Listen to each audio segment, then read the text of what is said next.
ह्या गुलाबाच्या रोपावरती तुम्ही पाहू शकता खूप साऱ्या कळ्या ह्या अशा आलेल्या आहेत आणि प्रत्येक फांदीवरती जवळजवळ 4 ते 5 हून अधिक एवढ्या अशा कळ्या ह्या रोपावरती लागलेल्या आहेत। संपूर्ण ह्या गुलाबाच्या रोपावरील आपण जर कळ्या पाहिल्या तर तुम्ही पाहू शकता 50 ते 60 हून अधिक एवढ्या अशा कळ्या ह्या एकाच रोपावरती लागलेल्या आहेत। नमस्कार, स्वागत आहे तुमचे आपले यूट्यूब चॅनल SP गार्डनिंग मराठीमध्ये।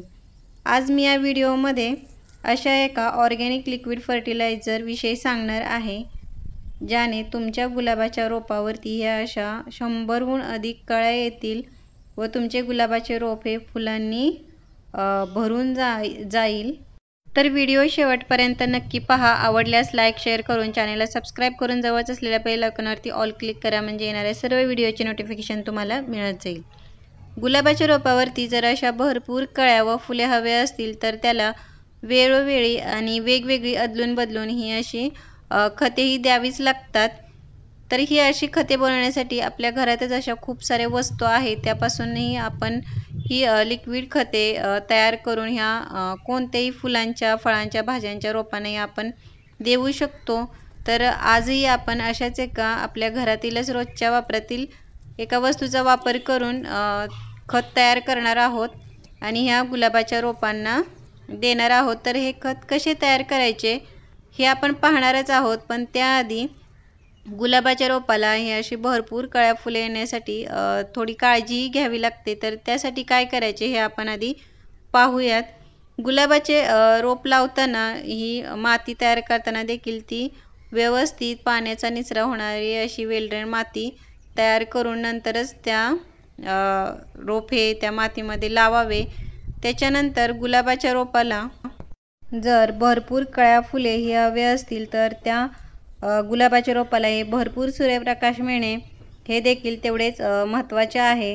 त्याच्यामुळे ज्या कुंडीमध्ये आपण गुलाबाचे रोप लावलेले आहे त्या कुंडीला भरपूर सूर्यप्रकाश मिळेल, म्हणजे दिवसभराचे कमीत कमी 6 ते 7 तास एवढे ऊन मिळणे हे अत्यंत गरजेचे आहे। तरच ह्या रोपावरती भरपूर फुले येतील, कारण प्रत्येक फुलांच्या रोपांना हा सूर्यप्रकाश हा अत्यंत महत्त्वाचा असतो फुले भरपूर येण्यासाठी। त्याचबरोबर कुंडीतील जी माती असते ती देखील दर 15 ते 20 दिवसातून एकदा अशी हलवून मोकळी करावी, जेणेकरून मातीमध्ये हा ऑक्सिजन खेळता राहील, त्यामुळे मुळांची वाढ होऊन साहजिकच रोपही आपले चांगले वाढेल। पाणी देताना देखील कुंडीतील माती ही चेक करूनच गुलाबाच्या रोपाला हे पाणी द्यावे।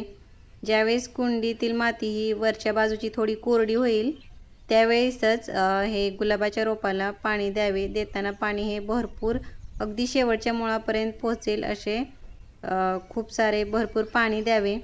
आता पावसाळ्यामध्ये आपण पाहतो हे कुंड्यामध्ये हे खूप सारी छोटी छोटी रोपे गवत हे उगवलेले असते, तर हे असे नको असलेले जे गवत आहे ते कुंड्यामधून काढून टाकावे, कारण हे जे गवत आहे ते आपल्या कुंडीतील मातीतील सर्व पोषक तत्वे हे खाऊन टाकते, परिणामी आपल्या रोपाला हे हवी तेवढे पोषक तत्व भेटत नाही, तर हे गवत काढून टाकावे।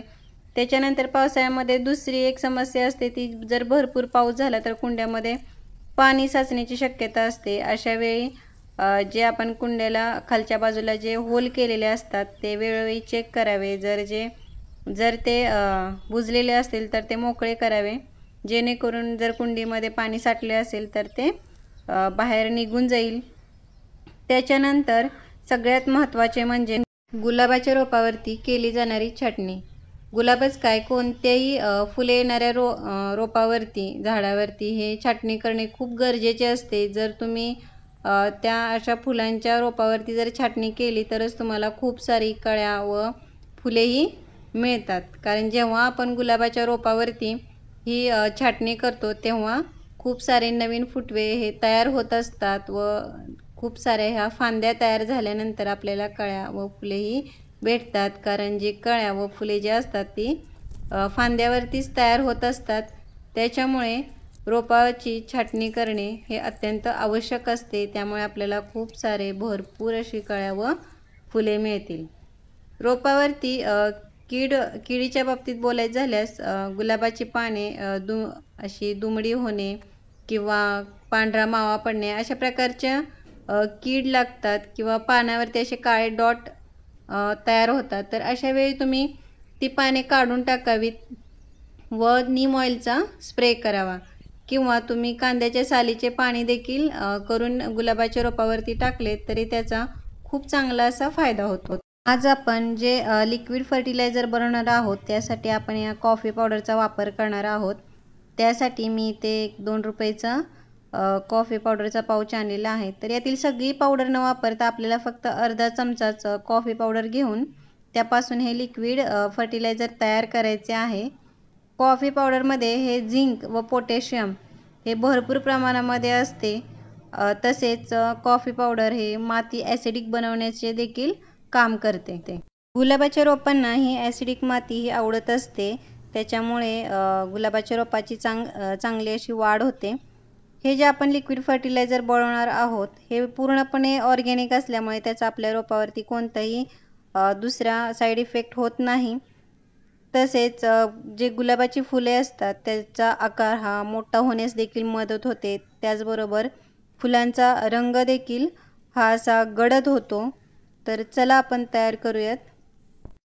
हे लिक्विड फर्टिलायझर तयार करण्यासाठी आपल्याला या ठिकाणी लागणार आहे 1 ग्लास पाणी.